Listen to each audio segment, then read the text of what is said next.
बिस्मिल्लाहिर्रहमानिर्रहीम। अस्सलामु अलैकुम नाज़रीन ग्रामी, भारत में दरियाए गंगा के किनारे गाजीपुर में बहती हुई बदबूदार लाशों के मिलने से लोगों में खौफो हिरास फैल गया है। भारत में कोरोना वायरस की सूरत हाल इंतहाई अफसोसनाक हो चुकी है, जहां हजारों अफराद की हलाकतों ने खौफो हरास फैल दिया है। वहीं दरियाए गंगा में बहती हुई दर्जनों ऐसी लाशें भी मिली हैं जिनके बारे में ख्याल है कि ये कोरोना मरीजों की हैं। भारतीय मीडिया के मुताबिक हकाम का गुज़श्ता रोज कहना था कि वो दरियाए गंगा में मिलने वाली लाशों की अमवात और वजूहात का पता नहीं लगा सके। ताहम इन लाशों के मिलने से कई सवालात ने जन्म लिया। गाजीपुर के मकामी हकाम ने बताया कि वाक़े की इतला मिलते ही मुतलका अफसरान जाए वकूआ पर पहुंचे और इब्तदाई तहकीकात की। इनका कहना है कि हम ये मालूम करने की कोशिश कर रहे हैं कि ये लाशें किस मकाम से आई हैं। इस सिलसिले में एक टीम भी तश्कील दी है। नाज़रीन ग्रामी, इस हवाले से रियासत बहार के हकाम का कहना है कि पीर को गंगा से 71 लाशें मिली थी,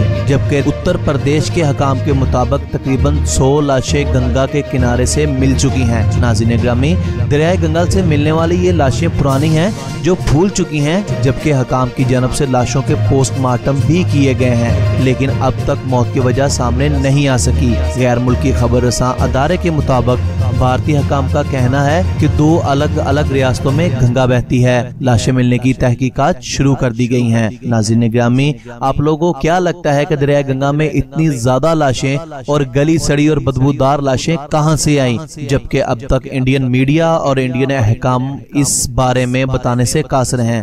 नाज़रीन ग्रामी, आप अपनी राय से हमें कमेंट्स बॉक्स में जरूर बताइएगा, और अगर आप लोगों को हमारी ये वीडियो अच्छी लगे तो प्लीज इस वीडियो को ज्यादा से ज्यादा शेयर कीजिएगा। अस्सलामु अलैकुम।